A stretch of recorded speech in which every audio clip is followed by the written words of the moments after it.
We are turning this City Classics building into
PMI fabricators.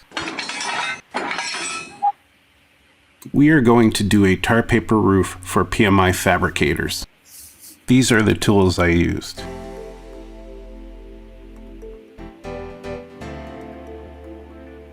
I cut the paper into scale-size strips and sliced the strips at different locations. With a tacky white glue, I put the strips on in a random pattern. I take a fine black marker to the edges to simulate the tar glue that roofers would use. I didn't list it, but if you're using styrene material for the roof, it's recommended by most to sand it a bit. Roughing up the surface can give the glue and paper a good adhesion. To weather the roof, I used 4 different weathering powders. Taking others' advice, I purchased a set of makeup brushes to apply the powders. You can use a regular brush, but makeup brushes have super soft bristles. I used the first 2 powders to give the paper definition.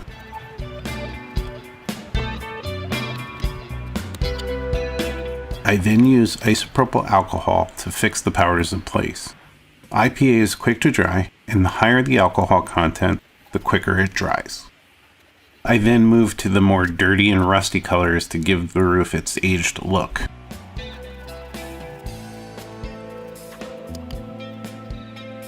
Please share your techniques in the comments. Do you use weathering powders? Do you add roof details then add your surface around them? Do you prefer or use something else for your time period, such as sandpaper? In this next video, we'll wrap up the City Classics PMI fabrication build by adding some details to the roof and building.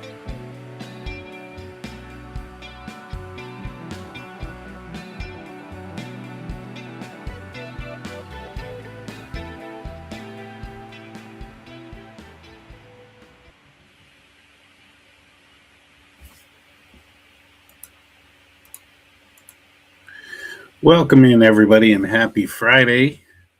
Lots of people jumping in early here in the chat. Welcome in. Mike out in Ohio gets the virtual cookie. Welcome in, Mike.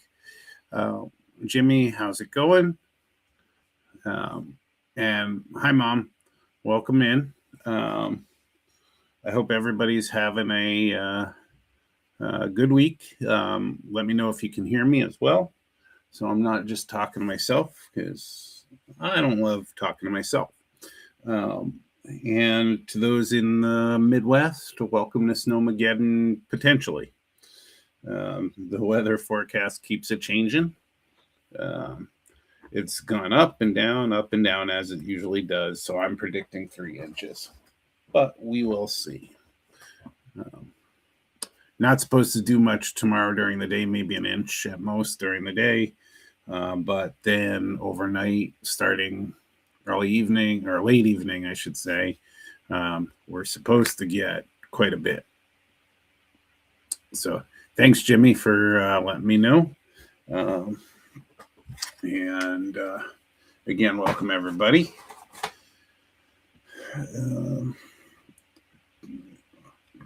This week was another lighter model railroading week. Mostly I've I have a project for my mom for her show in Chicago coming up in just a couple weeks, which I'll be going out to visit her and help out with the show a little bit and do some model railroad shopping, trying to get to my favorite hobby shops out in Chicagoland area. I almost never go downtown Chicago, but hang out in the surrounding areas. There's quite a few hobby shops to choose from. The Campbell kit came from Ron's Mundelein Hobbies from Mundelein, Illinois, which is north of the Chicagoland area, about 20-25 minutes north. And it's a really nice drive going up there because the road you take to get up there is almost like a Route 66. It has a lot of older, refurbished, flamboyant buildings. And so it reminds me of like Route 66 stops. And so I enjoy that drive. So I'm going to try and get up there, see if they have any more fantastic deals. It's quite a trip. The guys there love to talk, and it's an old school hobby shop. I'll probably check out Lombard Hobbies, another shop that I really like, and good service there, even when they're busy filling out all those online orders. I think the DuPage Fairgrounds show, I should check that out, but I think that would be the week prior, but I could be wrong. If not, I'll check that show out.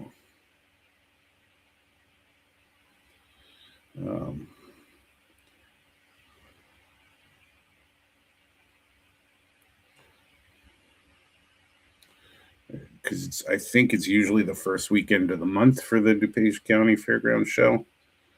It's a Great Midwest train show. And so they consider Wheaton, Illinois. That's about a half hour, 40 minutes outside the city. I'm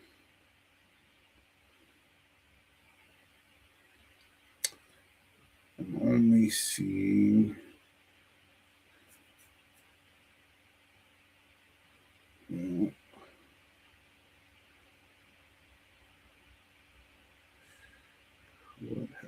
okay, let's try this.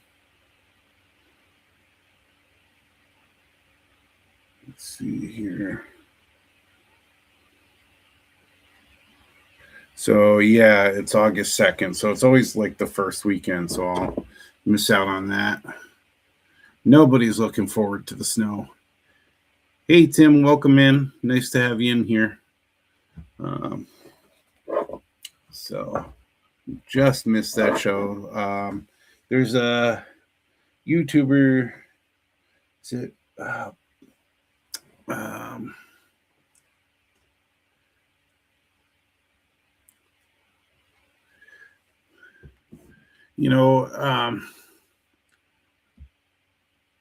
I haven't taken it much except for when I've taken the train out there. I took, in order to get back out to O'Hare Airport and where this show is, it's at the O'Hare Marriott, it's outside the city again. So but there is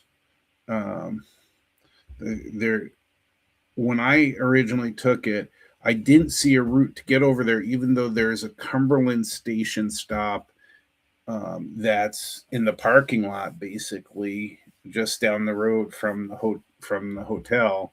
But I couldn't make it work to get out there, so I took the Metro from downtown. When Amtrak goes into station downtown, took the Metro out from there to Arlington Heights, so a little further away, and my parents had to pick me up at the time. That was a few years ago. So I haven't used it much, and we've always taken the car when we've driven into the city and because we've always had a car with us at the. I don't mind public transportation, so I don't mind using that. But the hobby shops are all outside the city, not as easy to get to.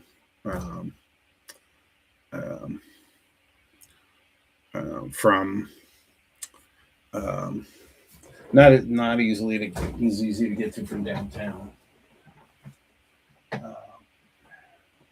The other place that I would like to see if I can get to again for their Friday night open house. I think they have a Friday and Sunday night open house, or Friday day and a Sunday night open house. I have of course I don't have it here, but I'm gonna forget what it is.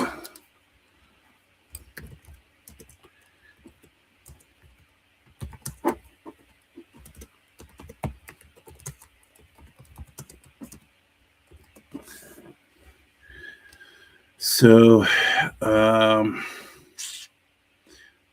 I know they have a few. I almost went to a Fox Valley Division NMRA meeting when I was there last year, a couple of years ago. Elmhurst Model Railroad Club. That was fun. It's in a really quaint area. And you go downstairs into this club and you have guys there who just love talking about their trains, love talking about their experience.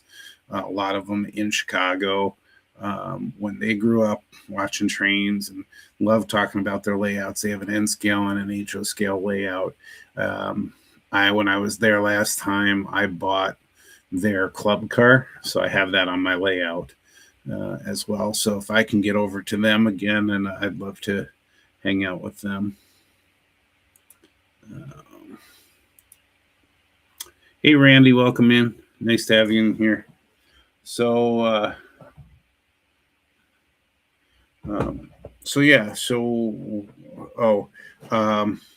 what I wanted to show you is the pipe load car as an intro video, but limitations from the free restream didn't allow me to do that. But these are piling up again, so I'm going to have to make more loads for this. And I'm actually going to have loads eventually that I can pull on and put on and take off and actually do some switching with the pipe loads.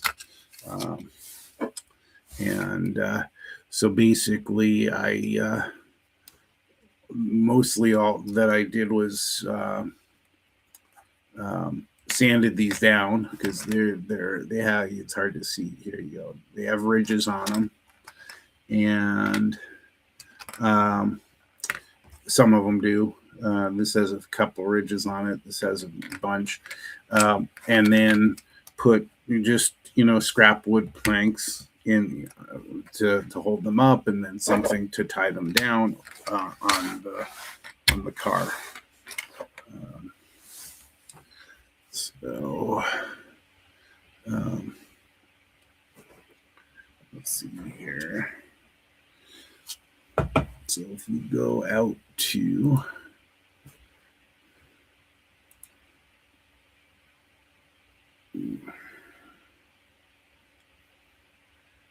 here, I'll find you the video link so that if you haven't seen it, let's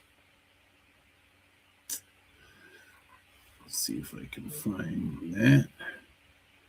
Okay, let's see if I can get a shareable link. So the name of the video is Turning Garbage into Art. And so after the stream,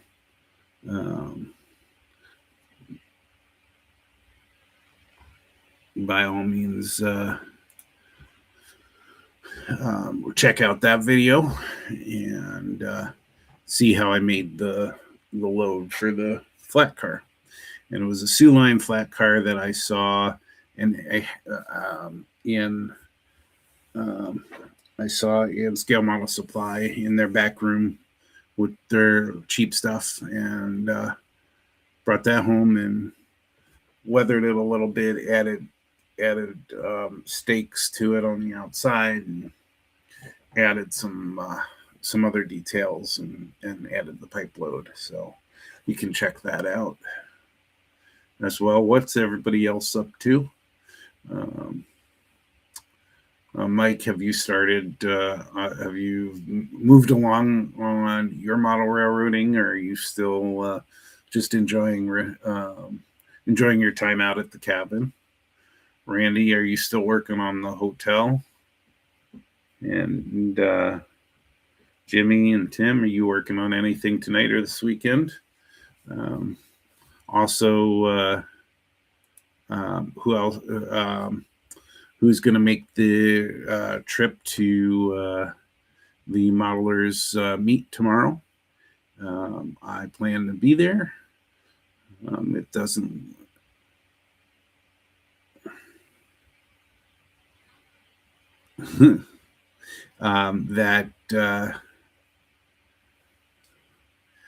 Thank you.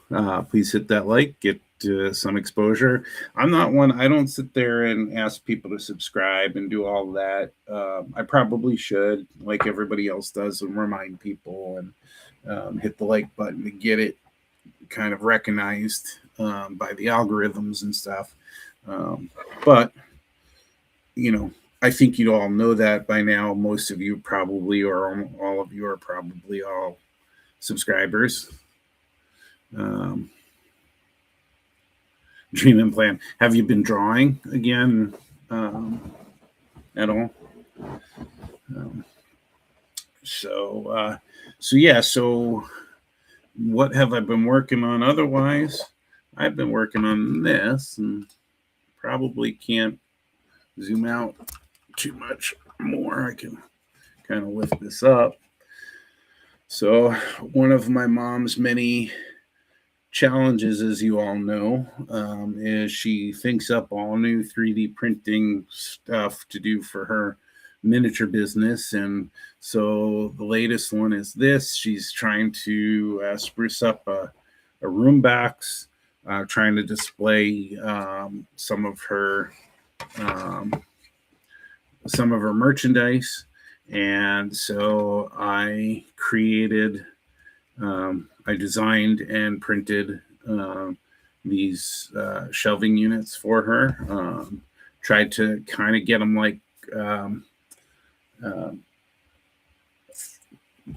China cabinets. If I had given myself more time, I would have put lighting in them for her so that she could highlight. A lot of her stuff is very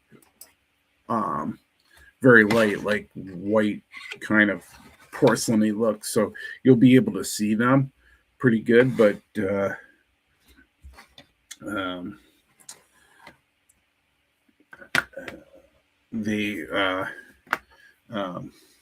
but I would have done that had I had the time. Now, these aren't the exact, these were my tests.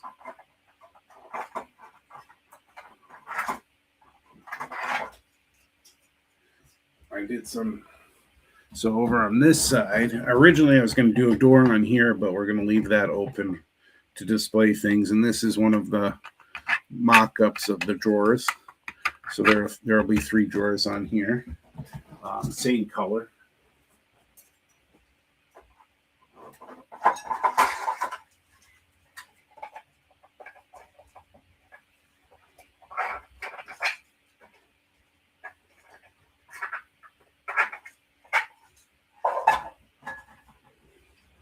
I think that the drawers need handles. And so she could, when it's standing up, she could have it just open a little bit and stick some cloth out or something like that to give it a look. But there are actual drawers that fit in here. And I tried to give it a little bit of a design. Not that you could see it. There you go. You can see it on there. But I have them printing right now.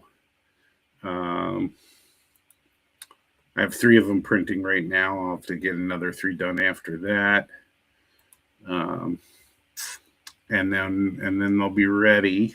And then we'll have to decide whether I am going to be able to ship these out or if I'm just going to have to bring them and put them in the suitcase. I'll be flying this time.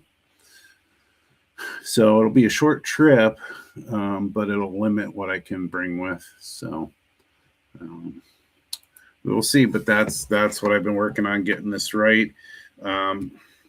Each of these prints, without the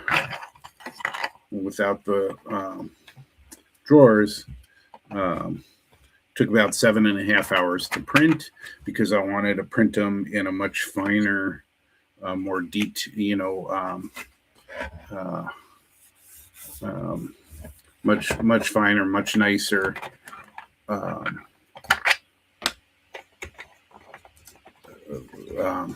Much nicer, smaller layers, and try and get rid of as many layers as possible. You can see, though, at the same, there is one flaw, really, that I'm not sure, and I'll have to try and investigate, but on both of them in the same spot, there's some kind of shift or transition or something that went on with the nozzle that caused both to have this just offset just slightly. It's at the back, and it's going to be dark enough that you're not going to see that.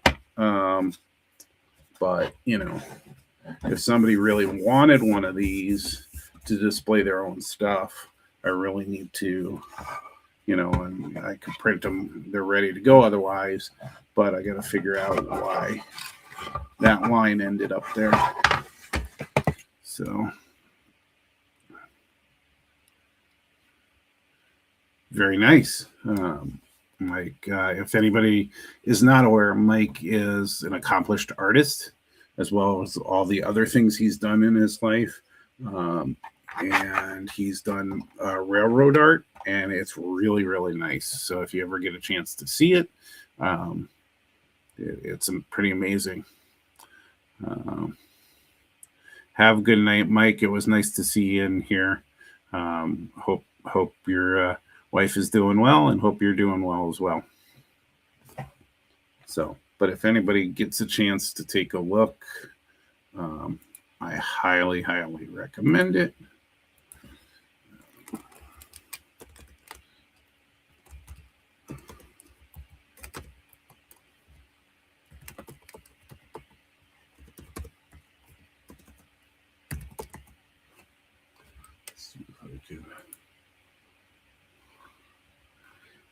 And he does have a YouTube channel.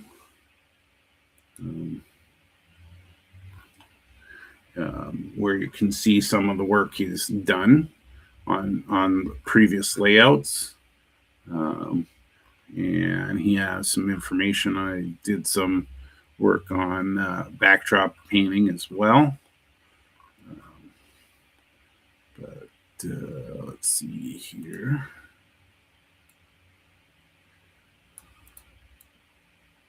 So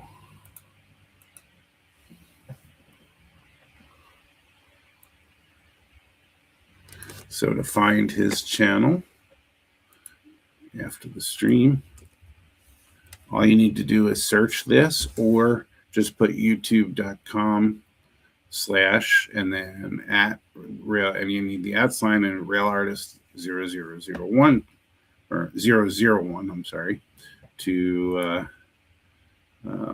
get to get to his channel.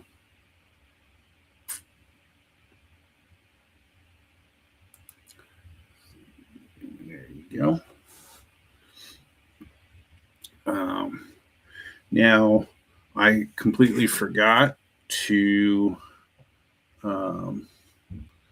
bring the abandoned depot last year to the mother's meet, so I have that already packed away. And then most of the rest of it is the 3D modeling stuff that I have. I'll bring my paperwork for AP program to see if I can get some of the information signed off on. Make sure I have it available. I'm pretty far on volunteer, and I'm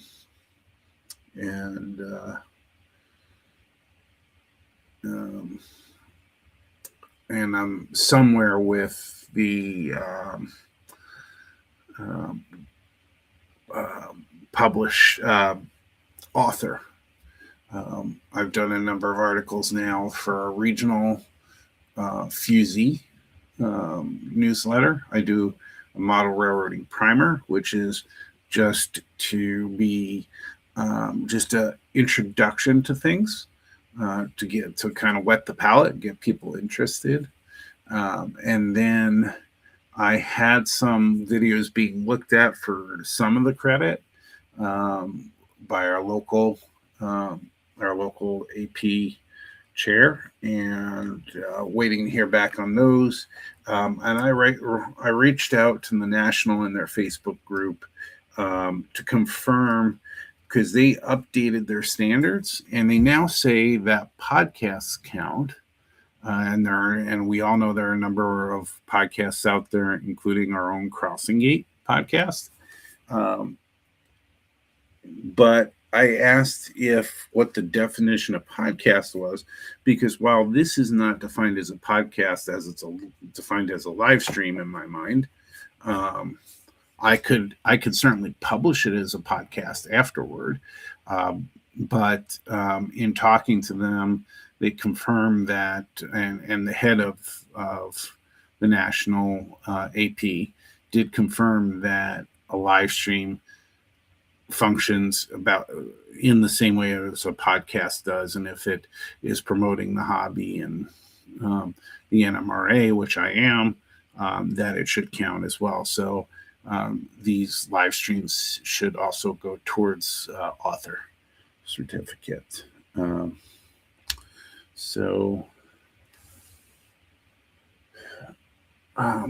Do I have a picture? What did I do with that picture? So let me get to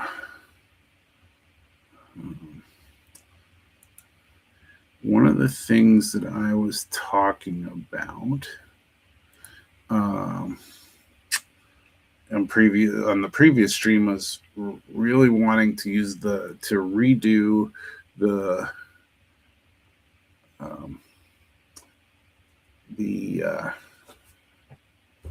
my goodness, the modules. And I found a photo to confirm what I thought, that it is only like a quarter of an inch, a half inch or something like that. And that if I buy foam for over top, it's going to come up. And so I'm going to have to do some finagling with that. But if I want to move on and start the prototype scene, I could. Let me go find... why now can I not find what I want? Of course, that's what I want. And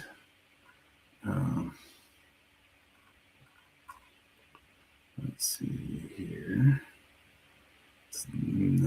The other videos that I think should count, by the way, like the sculpt and mold video. Now, I did an article for that in the Fusey, so maybe it won't count because I already did the article.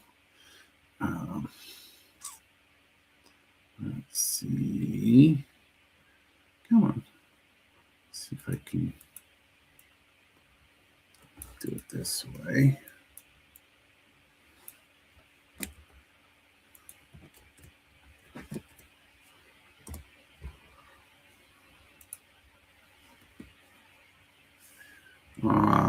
I see it changed it up because I'm on the live stream. So what I wanted to pull up, I cannot. Let me see if it's in here in another way. Okay, so it is. Bear with me for a moment. Oops.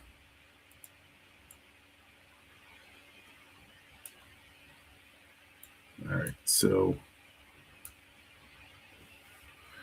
I already had to do some messing around to get it even. So let me see if I can, let's see what it does here. So I can show you what I mean. And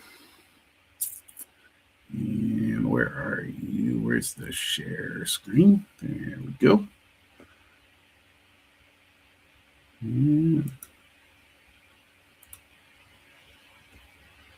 all right. So this is without that board that you see actually underneath it at the moment. When I let's see if we can do a few. There we go. Get rid of some of that side. So you can see where the leg supports. You can see how little room there is. I could remove the middle supports, and essentially I can move them down, but I think where the holes are for the screws, I probably have to just offset them. So I could do that, but it's the leg, the crazy leg supports or leg holders, whatever you want to call them, that are still in the way. And I'm not about to try and cut those while they're glued and screwed into the wood setup there. I suppose I could try to remove them as well. That seems like a lot of work, though. And I don't know if I can throw some money around somehow. I am trying to save up so that I can pay somebody to do modules, eventually doing more modules. So for these, I don't know that I want to spend money, on. And so I can certainly alter the centerpieces. I could try and convince myself to alter those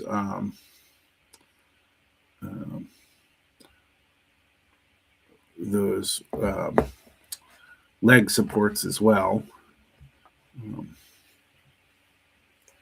And so I could certainly do something like that. So maybe that's the way I go with it. But interested to see what other people think I could do with that. So I have 2 of those. And let's go and show you. Let's see.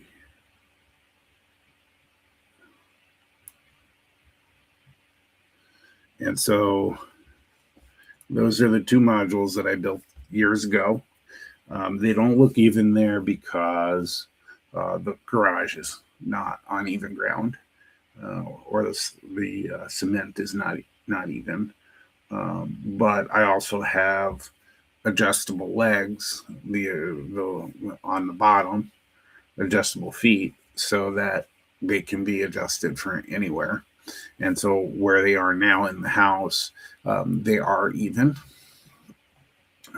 They're pretty crude, but I did what I could at the time, and they've been standing. They work and everything. So just I think it's about removing that board in the middle to start with, and the fiber board or whatever you want to call that. That piece of it, and maybe that'll work. But I definitely, the reason I would, first of all, I like working with the foam better, and I've done that with other layouts. But I used tile grout for roads, and they look fantastic as roads. It's something, if you're setting it up permanently, that's definitely something you could do as your roads, and it will look great. But it's pretty impossible to get rid of. It's not something you can dilute, and if it is, you're going to need some kind of chemical, and I'm not willing to do that with chemicals. So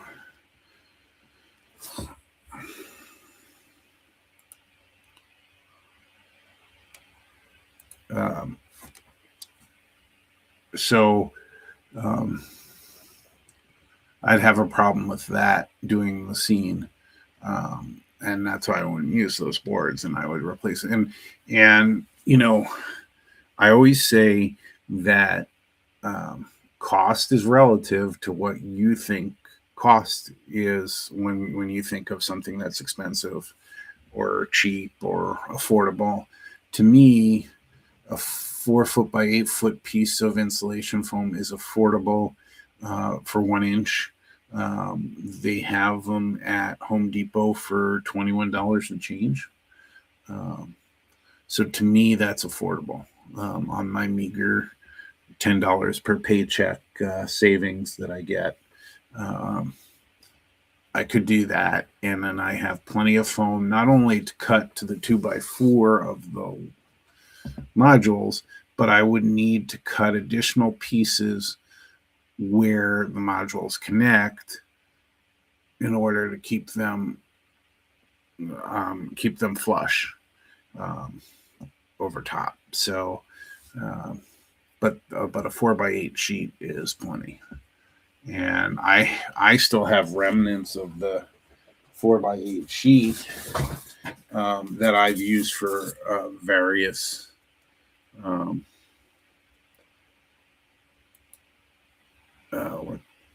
No, we do not want to do that. So like this, for instance, I was practicing roads and doing snow and slush on the roads, and it's a piece of 1 inch foam. I just used the last piece of it.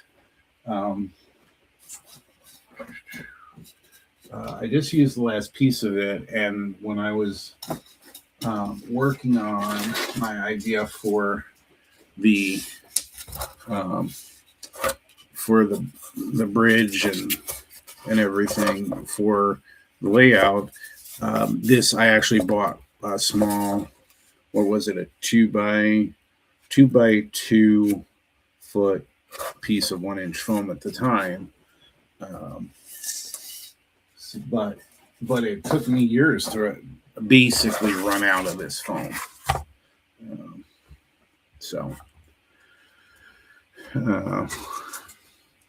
And I've got to get back to doing this, because I definitely want to have somewhere on the layout where I have slush on the road. And because, growing up, roads they didn't have pristine white snow on them. You had the mixture of car chemicals and car droppings, I guess you would say, and salt that was always put in with, and sand, which was always put in with the salt. So you always had some ugly looks on the road, and it wasn't straight white fluffy stuff. So anyway, another project for another day, but I think I could do something with that.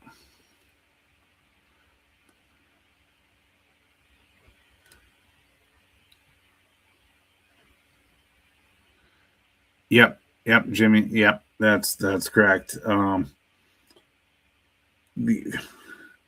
The other thing that I would need to do if I was going to meet up with other modules, so it doesn't have to be with these modules, but I would have to lower the legs so that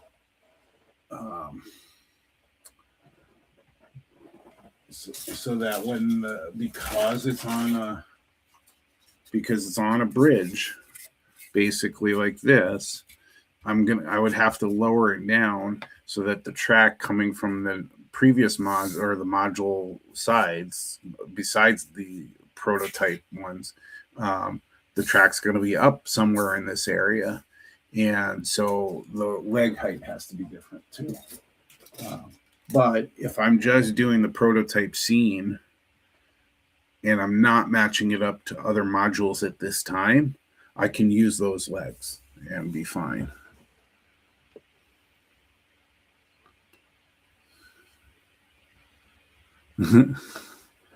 So, yeah, the for the middle here, I was using shaving cream.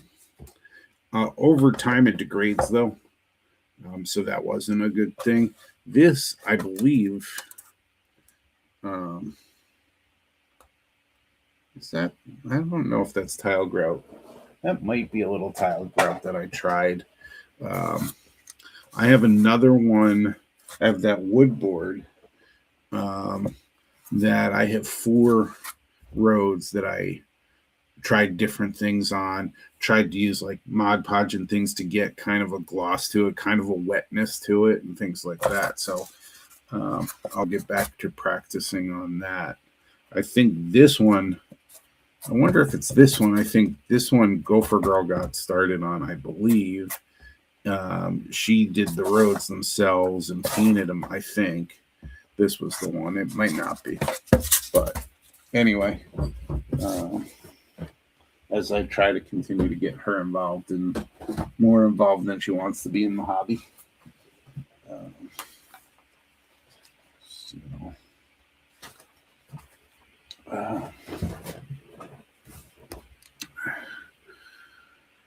So again, I keep wanting to push myself, and so now that this project is basically done, just got to print out the 6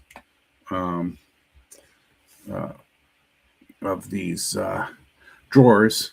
I'm gonna push myself to get back to continuing on the cars. I was trying to finish the gondola again. The ladder is just killing me on that. It's too small. So when it's 3D printed, it's not coming out. So that might have to be a commercial part. Here's my start to the coil car, as we've talked about in prior weeks. And I still have to finish up the passenger cars. They're not quite done. The underbody's done. The shells still have to be done. Those are packed away because I'm bringing them to the Modelers meet to show people what I'm doing on those. But that's where I stand with that. And so I made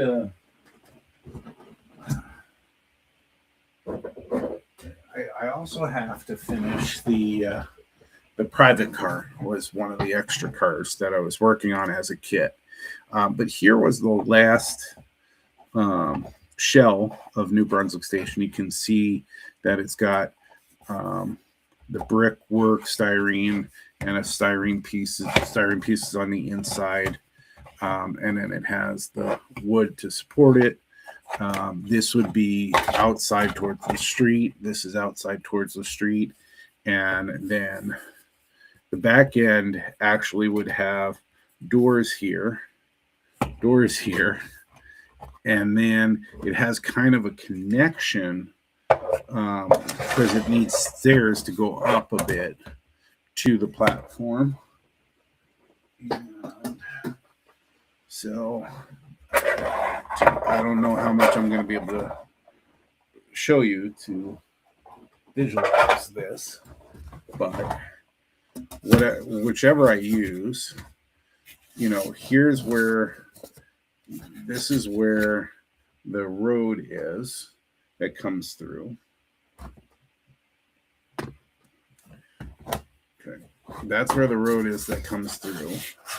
And then this is going to be up against this right around here somewhere. So right around here.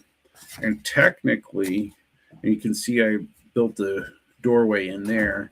There's a doorway and a hall that goes to the other side. So when you come down the stairs, if you want to come into the northbound side, so the southbound side's over here towards Trenton, New Jersey. The northbound side towards New York is on the station side. So there's a tunnel basically that goes through underneath. When you walk down the stairs, you can walk out to the street or walk there. But the other thing is, I believe that the platform is about 5 feet up from this level. And I think this one, I guesstimated based on some signage and stuff, that this is about 18 feet. Then I think it's another 5 feet up. And that's why over here you need that. It's actually offset just slightly where you have this come out onto the platform. So we have to work out all of that. But what I decided I'm going to try and do is I'm going to mix 3D printing and styrene. Making my own brickwork, I'm not expert enough from 3D printing to do that, where there are some great people that do the brickwork that small. But I think what I can do is the support for this type of styrene, this decorative styrene, instead of this flat styrene, I could use 3D printed. I can make it extremely thin like these, but then I can get a professional looking window setup here, which I struggle with. So here's a doorway. This is windows. These are windows for this entrance. This is what I was talking about. Like, I could get away with this, and I could find some way to make windows out of this. I tried to take some tissue windows and cut them so that I have like 4 panes in here. And those weren't staying together. So I would probably have to use some styrene rod or styrene tube or whatever here to make those. And these aren't going to be exact. So they won't be super pretty. And the reason I like, and you can see here, these will be hidden, how badly cut these are. That'll be hidden by the windows, by the edges of the windows. But I'm not good at cutting styrene. No matter how much practice, there's some dexterity issues and things like that, and I just can't get the cuts right. What 3D printing does for me is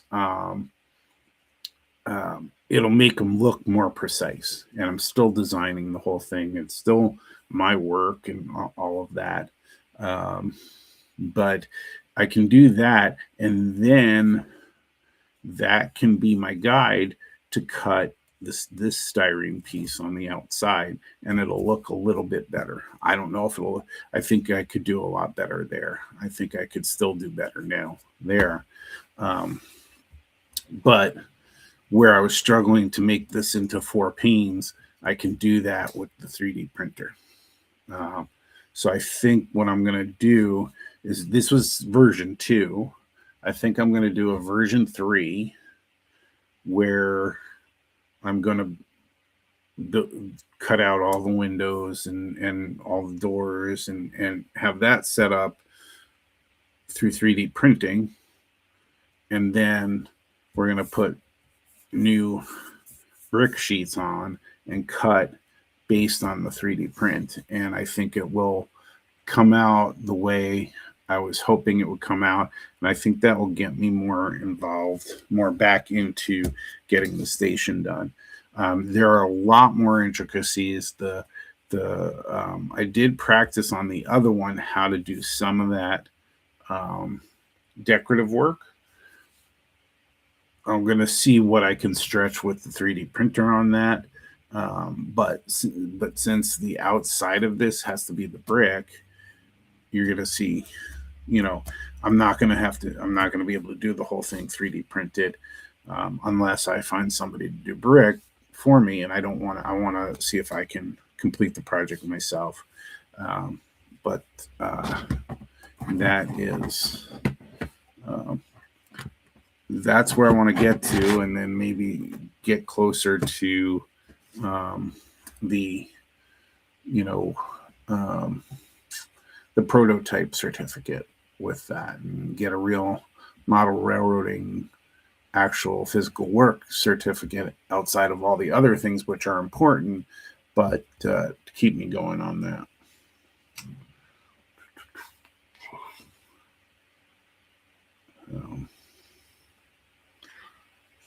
So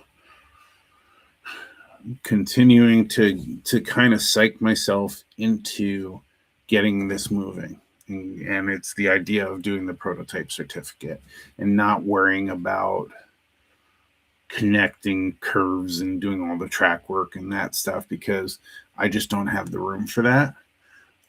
So everything I do, if I'm going to do the track work piece of the AP program, it's going to be from module to module, and or I don't know, or diorama to diorama, just to get those pieces to show that they work and that I can do track work. And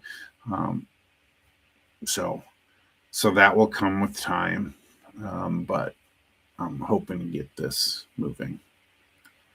So, and where did my mouse go? There it is. My mouse is running around.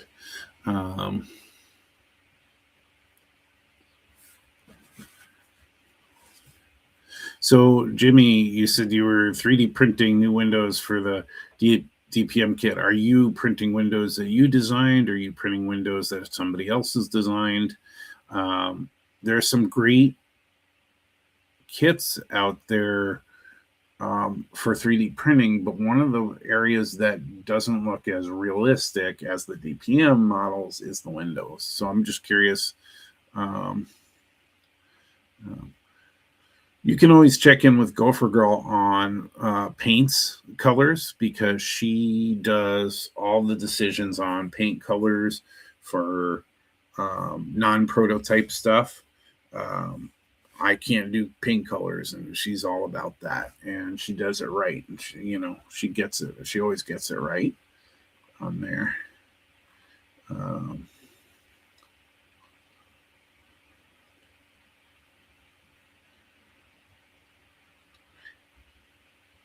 So, Randy, are you out camping somewhere? Or are you going to make the modelers meet tomorrow?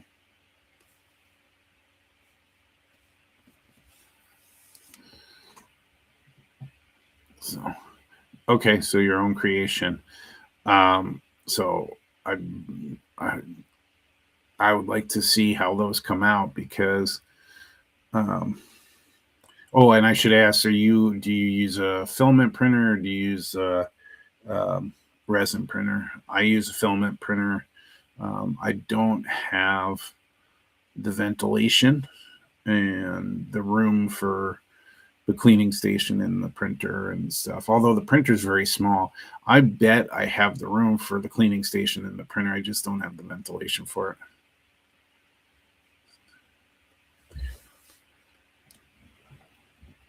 So, oh, that is nice. I did for the Conrail building that's the other thing I have to remember to pack, is the building with the box car that I made from the Model Railroader magazine article. I ended up making the windows for that, and I was shocked that they printed out. I didn't think they would, because I looked at Tichy, and I looked at another, who's the other one that's like San Juan something now, Grantline. I looked at nothing in their catalogs did they have the exact windows that I was trying to match. So I did that. I have the Bamboo Lab A1 filament printer. Oh, nice. That'll be awesome to see. So how do you get rid of the IPA? Yep, Grantline. Mm-hmm. So I hear, I mean, is there a place that you bring in all that IPA when you have the vat for that you're not dumping, but you're putting the models in for the cleaning? Is there a place that you have to take that to, or how do you get rid of that when it's dirty?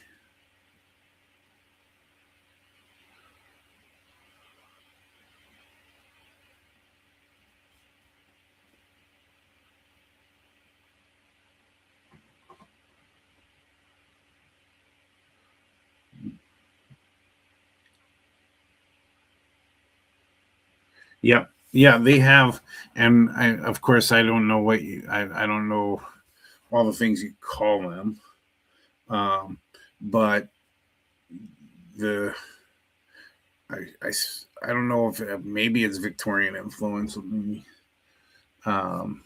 see if I can show you this picture. Very, very intricate roof detail, and Grant Line has a lot of that. So, but of course, I was being stupid and trying to add it myself.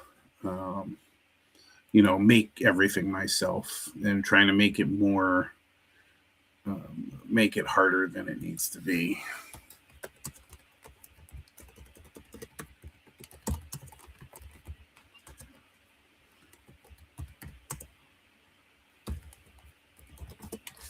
So let me see if I can bring up to show you kind of how intricate this can get. And when I was originally doing this, I got into the weeds with it, and it kind of discouraged me because it was very hard to recreate, especially not being an expert with styrene and everything. So let me share this with you.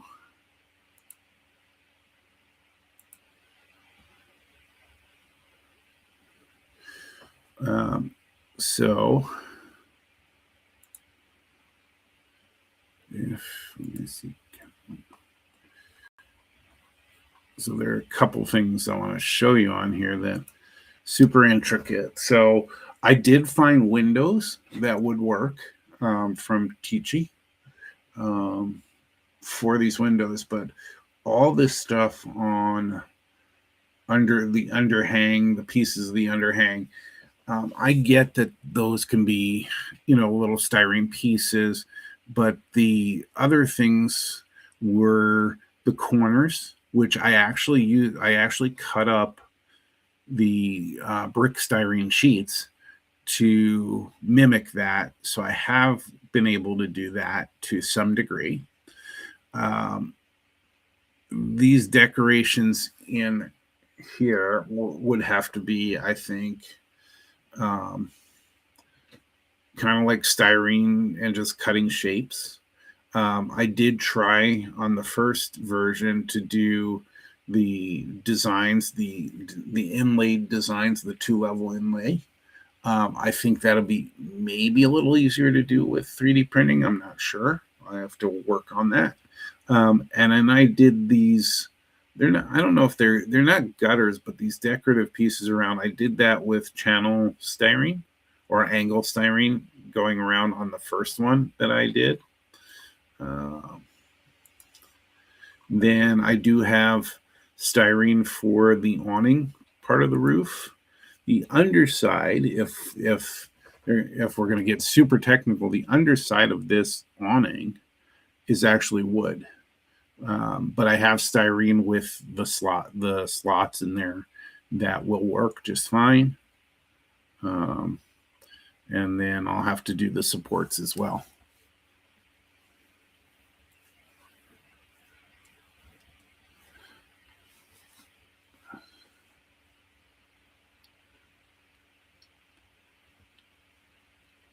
Okay, gotcha.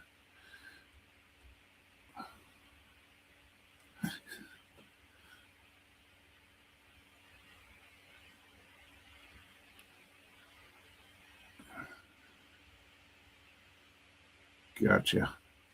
So maybe with model railroad parts, not so bad.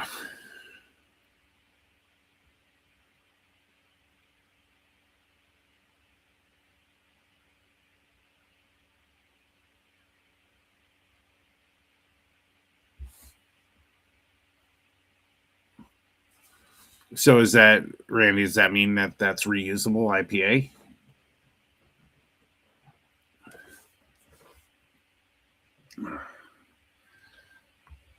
So, so I essentially picked a super hard um, um, structure to start with. Also, this is uneven ground.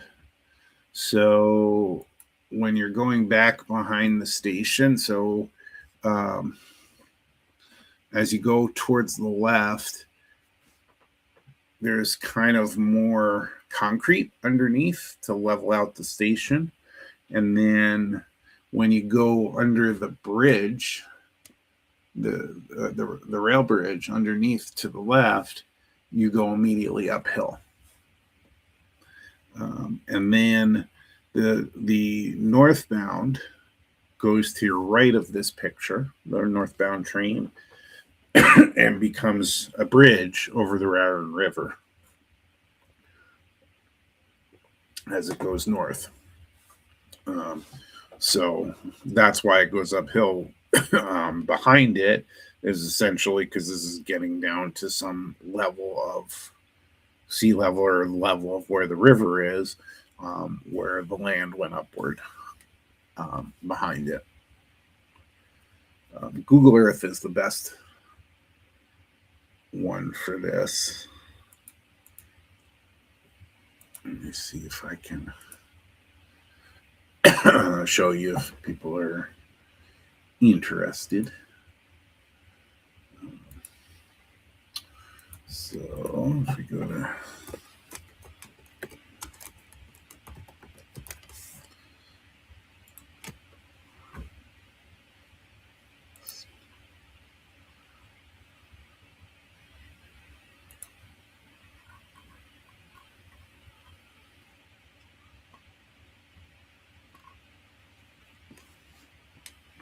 so that's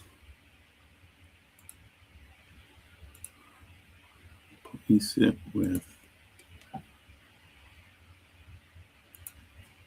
Google Earth here. Let's see if we can. So sorry, I'm not trying to move it on you, but you can see the building and then the road that goes underneath and into town, into the downtown New Brunswick to the left. The track going to the right, that's towards New York. Towards to the left and downward is towards Trenton. And the white there you can see is, let's see if okay, here we go. So here's the building again. There's the station platforms go off to the right for, and these station platforms get 10 and 12 car length trains of 85-foot, rail cars. So it's really, really long. And I have the measurements. So I would do something smaller. I think I could get away with maybe a 5-car train.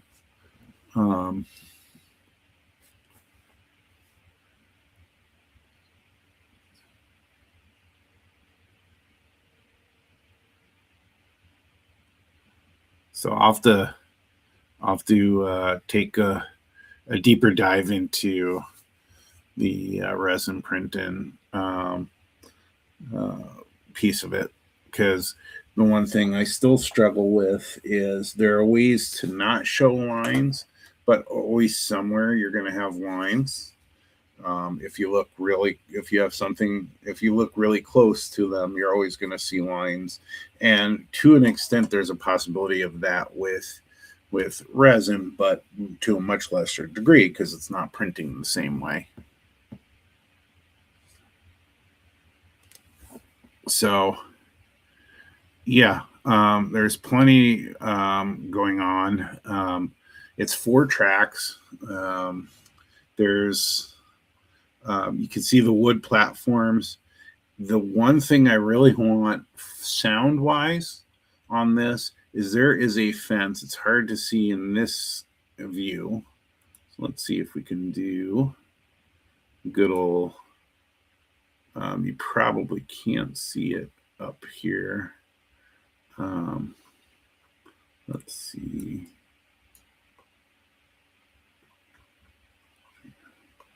No, you can't though. But there's what I was talking about with the station platform, although it's a little wonky here, is you can see the stairs that go down to, and they've built up on the left side of the bridge area, stairs that go up to the rail level, and then you can walk up to the platform. Or, but some trains will stop on second rails, and or in a rail or something, or they'll just be further back, and you can get on over there and stuff.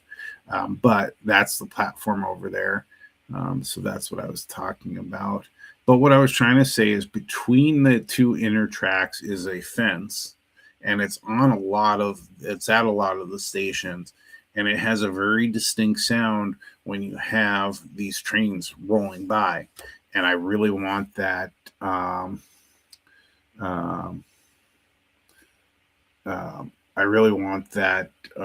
sound, because it's just something I grew up with hearing all the time being at the station. It's just so I've got to capture that somehow.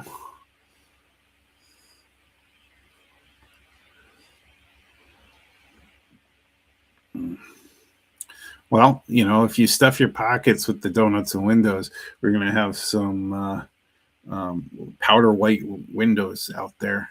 A really neat effect. And welcome in, Ken. Nice to have you in here. We're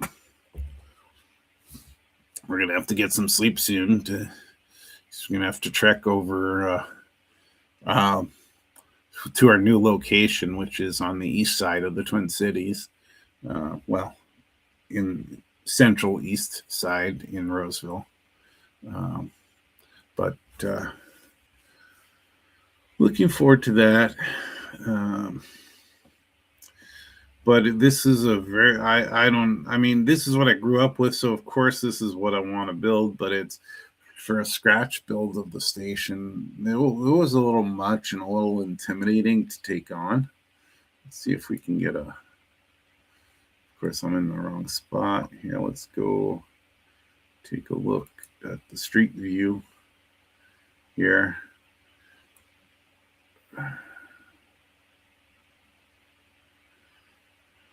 So, and they didn't have, in my time, they didn't have that elevator that they now have in the middle there for accessibility. The other thing they started to have when I was kind of leaving the area really late on, as they started having ticket dispenser machines, which in my time obviously they didn't have, and they used to have, when I was last taking the train, probably really late 90s, early 2000s, they had a couple of the machines upstairs in the waiting area, but now they have them they have them all over the place, so you don't even need a ticket window anymore. But I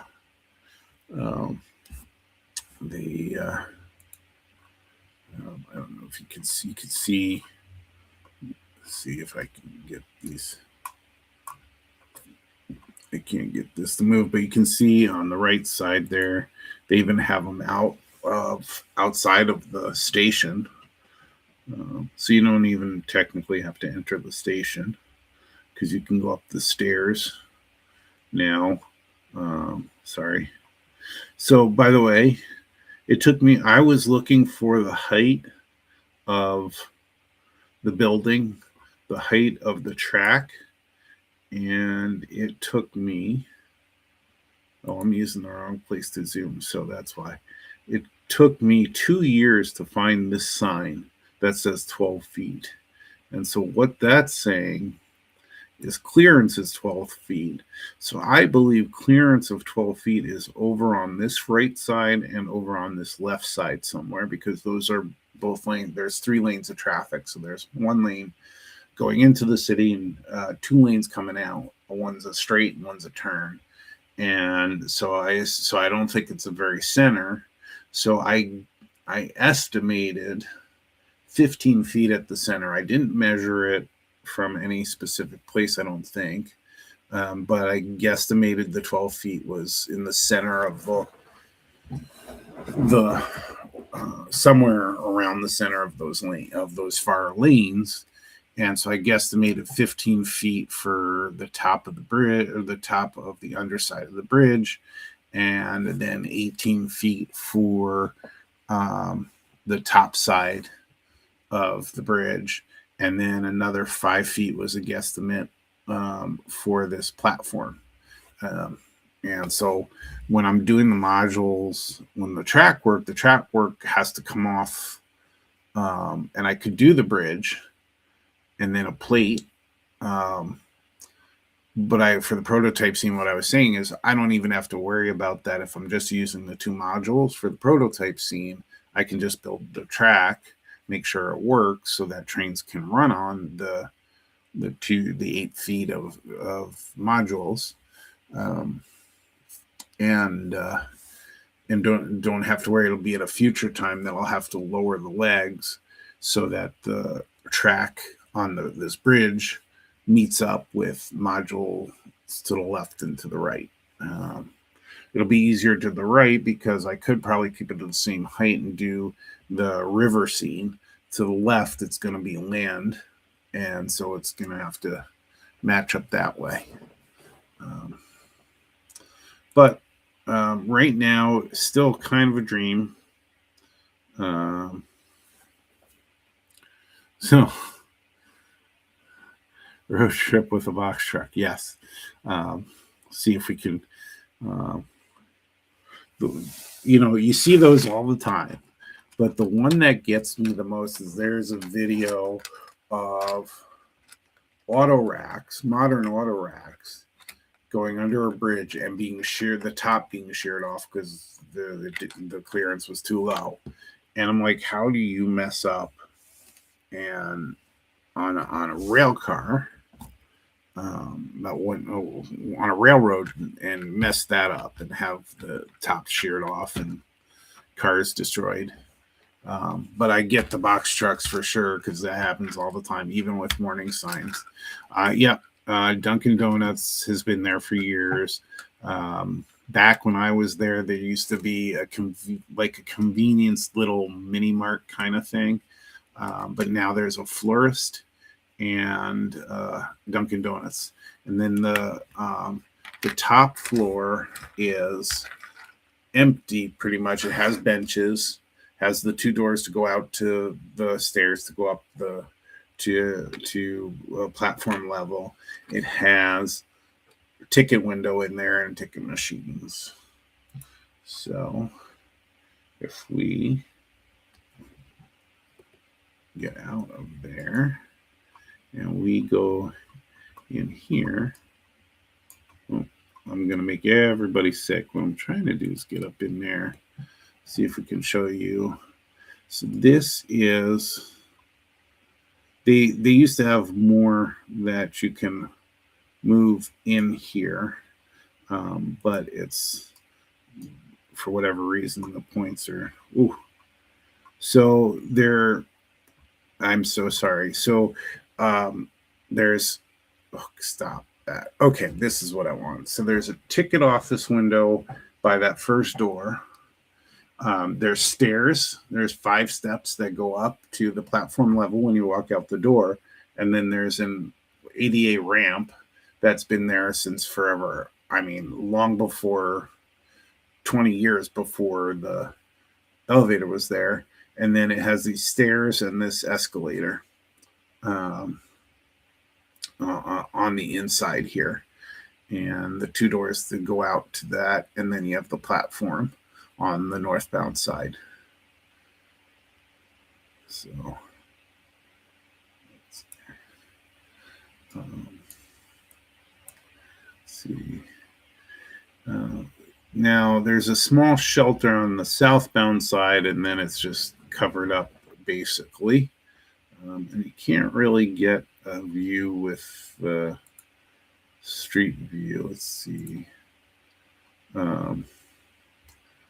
So, yeah, okay. I'll stop doing that now because it's making me sick. The other thing that's intimidating is doing the catenary, because the catenary on hey Ed, welcome in. Nice to have you in here. I haven't seen you in a while, so appreciate you coming in.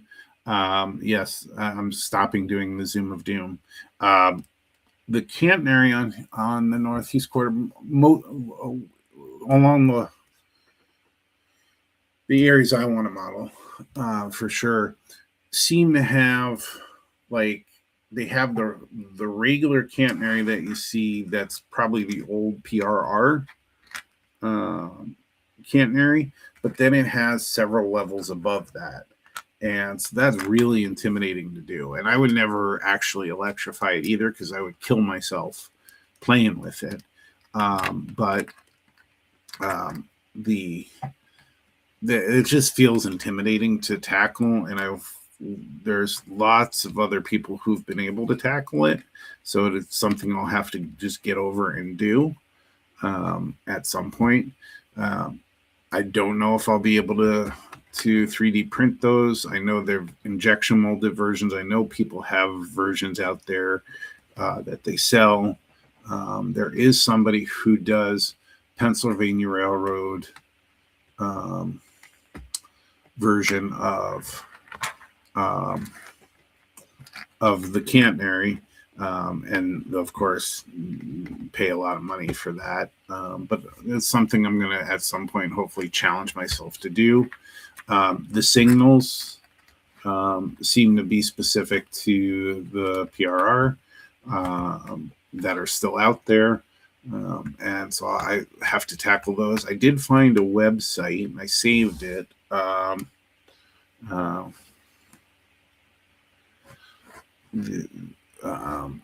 saved it, and so it has all kinds. It's North American signals as well. So I'll have to track back to that and figure out how those work too. And eventually those will be electronic.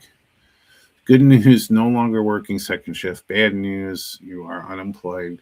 My brother's going through the same thing. He's struggling to get work. And I did talk to him yesterday. I didn't wish him a happy birthday yet, but tomorrow, everybody wish him a happy birthday. His name is Matt Davies, and he's out in Erie, Colorado. So he's closer to the Model Railroad Museum out there that Michelle Kempemo runs. I didn't the one time I was out there visiting, I didn't know of it at that time. So next time I get a chance to go out there, I'm certainly going to take his kids. Maybe I'll take him too, to the Colorado Model Railroad Museum.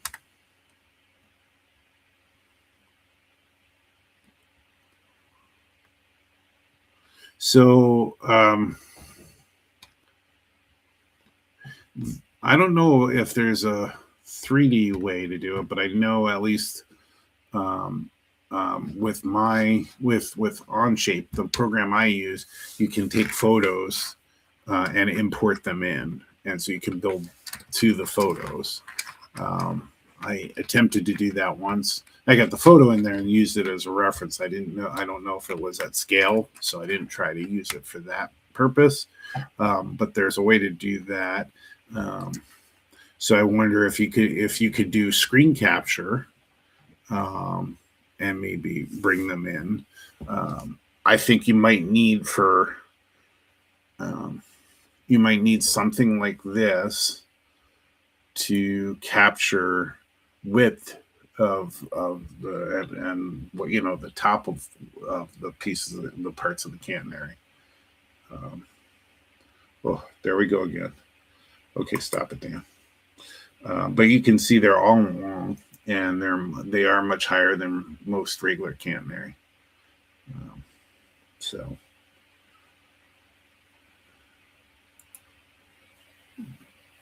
Yeah.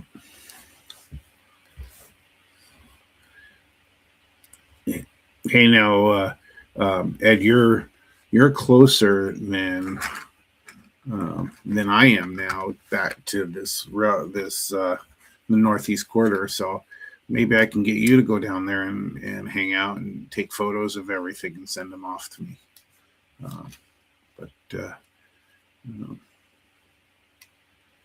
It's probably a 5-hour trip for you from Vermont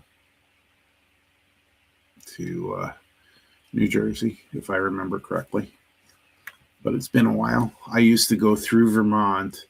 I used to go up through Connecticut, Massachusetts, into Vermont,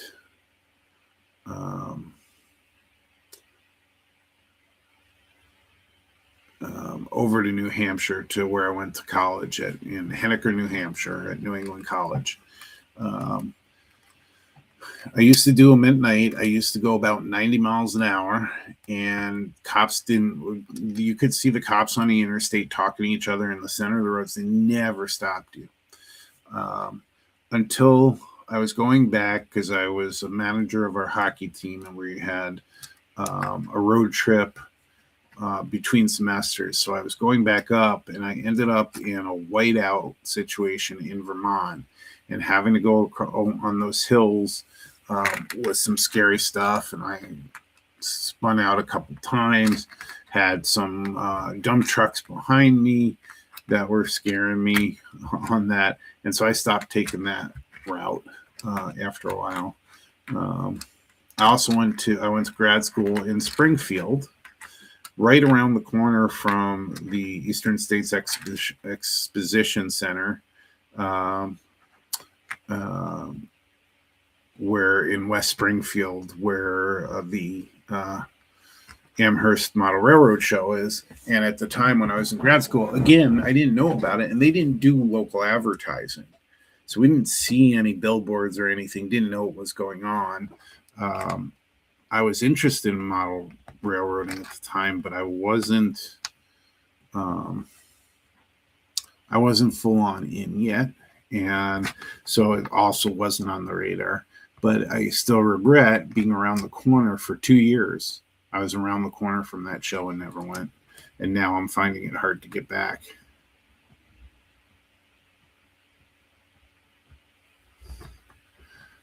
Well, I am going to visit you, but you're going to be in Chicago when I visit you, Mom. Yes, we'll have to plan a trip out to New Jersey as well. The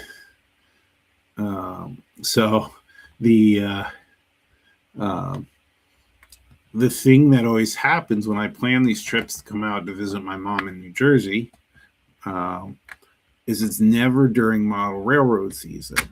I got lucky once, and we got to a Greenberg train show, and then was it last year or 2 years ago?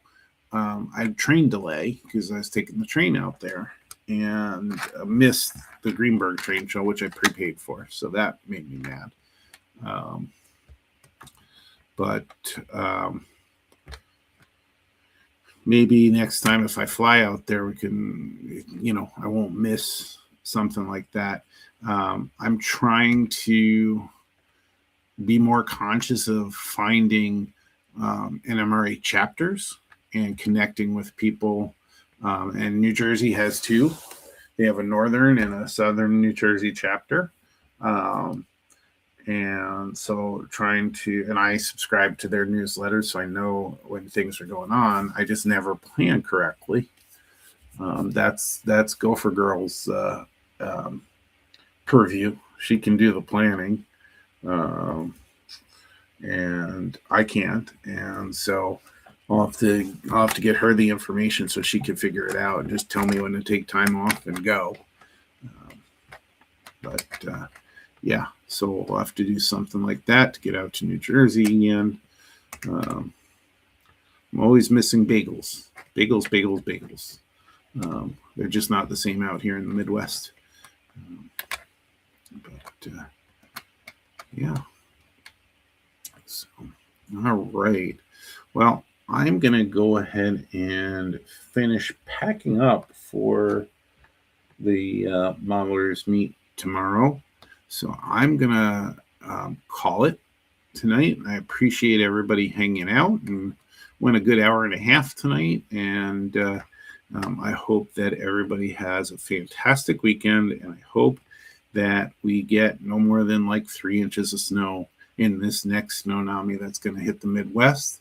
But if you're in the Midwest, stay safe, hunker down, get your groceries, do all those things, and just be safe and enjoy the snow when it comes. But everybody have a fantastic night, and remember to just jump in.